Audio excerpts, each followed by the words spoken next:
phong cần và đừng khó mấy anh gì mình nó cái số tiền chuông mất rất sang tiền là lâu đi qua ta cần học không biết thì nó biết những cái ô cần làm công ngoài thì sẽ mình nó tự quên cần làm công anh nha sợ thật điều vô va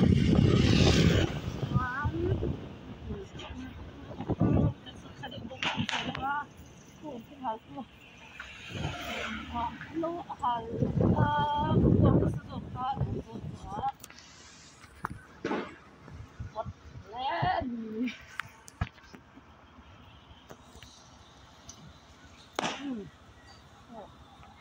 nó ra mình mặc cặp qua chị là biến sợ anh là chỉ hỏi cái gì rồi chị mỗi chị thì lẽ đâu nếm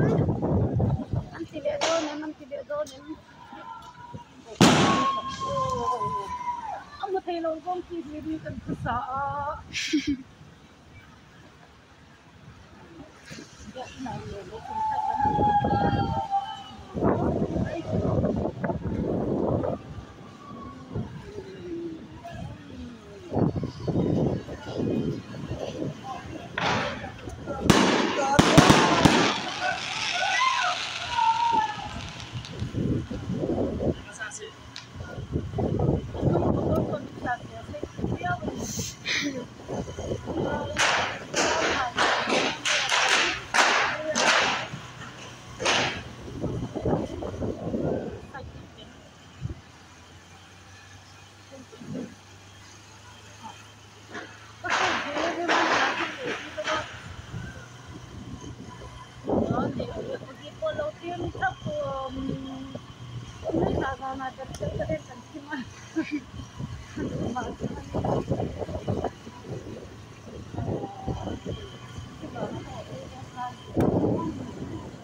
肯定能放进海里那个里。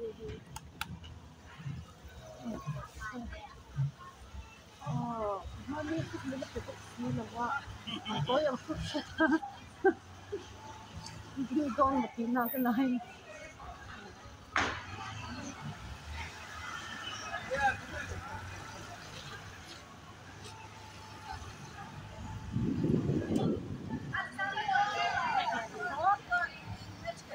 nó này thật là mấy